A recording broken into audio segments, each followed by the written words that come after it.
Call it off, let it go, all for nothing. I should have known. Pride, procrastination. Two things why I haven't posted a video in 2 weeks. So first of all, I have been extremely busy with work for the past 2 weeks. Very busy, but I could still have made time to post a video. And then secondly, pride. Why am I yet to hit 1,000 subscribers when I have about 440,000 followers on Twitter? Make it make sense.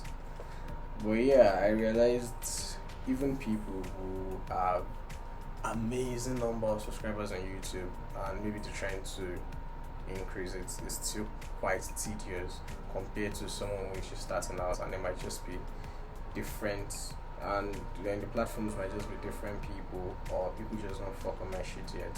Sorry for the language. Even though. So oftentimes I go on breaks, like social media breaks, for a week. So the very first time I did that, it was because I noticed I was kind of sad. I don't use the word depressed because I feel like people throw the word around lightly, but then something similar to that, and I couldn't pinpoint the exact issue. So I had to go off from everyone and then try to figure it out. So I cut off social media. The very first day, it was quite difficult because it meant no Twitter, no Instagram, no WhatsApp, no iMessage, no nothing. And the only way you would probably be able to reach me is to call me on my cell phone, when my hotline blinks. But yeah, the very first day was very difficult.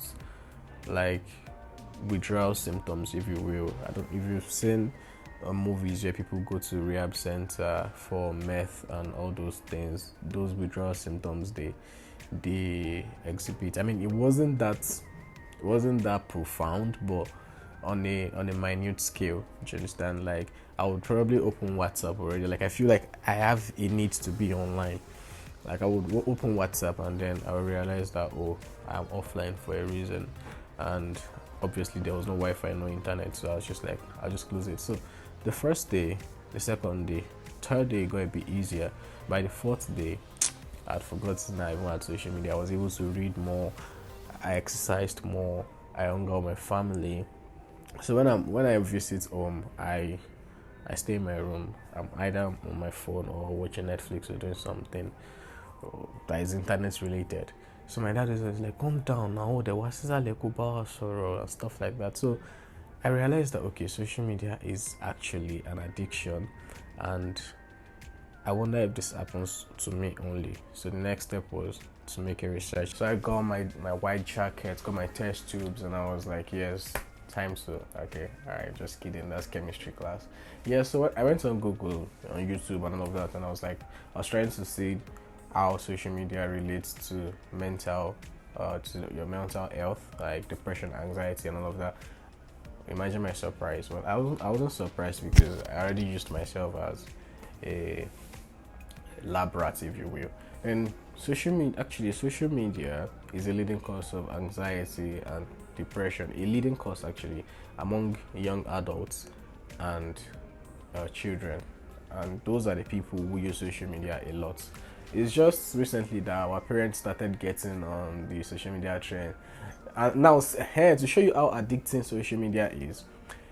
Back then, our parents would tell us, "Get a phone, man. Stop pressing your phone." If you see you have a headache, they'll say it's because you're pressing your phone. Oh, but now, who is sending WhatsApp broadcast message? Who is asking you to help them to check their Facebook? Who is getting angry at you for not knowing their own Facebook password? Yeah, you guessed it right, your parents. So you see, then I read about this four stressors of social media. Apparently, there is the highlights reel, there's online harassment, there is FOMO, and then FOMO is fear of missing out. So there is FOMO, and then there is social currency. So highlight reel, let me just describe it for you. For instance, you're scrolling through Instagram, someone is getting married, someone is on vacation, someone just got a new job, and then there's you are doing your jam for the second, third time. your parents are already using it to abuse you at home and stuff like that. You get, so everybody is posting their glamorous side, their glamorous life on the gram and all of that, but then it starts getting to you because you are not moving like you want to. Social currency is the amount of followers, likes, mentions you get, blah blah blah, all of that you get. So some people actually even delete their pictures if it doesn't get the amount of likes they want in a particular time. Say for instance, you post a picture now, you want to get like 100 likes in 1 minute. There are people who do that, but then most of them are like influencers or popular people. You are not one, so why even allowing this to get to you? But yeah, I've been guilty of it too, because I actually deleted my picture one time because it was getting 0 likes, and you can see what we are talking about. And then FOMO is fear of missing out. Like if you're experiencing something amazing, probably a vacation with the family or stuff like that, and you want to post it and put it on the internet instantly, because I don't know why, but it just feels like you're missing out on something. So that's the FOMO one. And then online harassment, good lord, I think I have been guilty of this, because recently I have tried to be more empathetic and sensitive to people.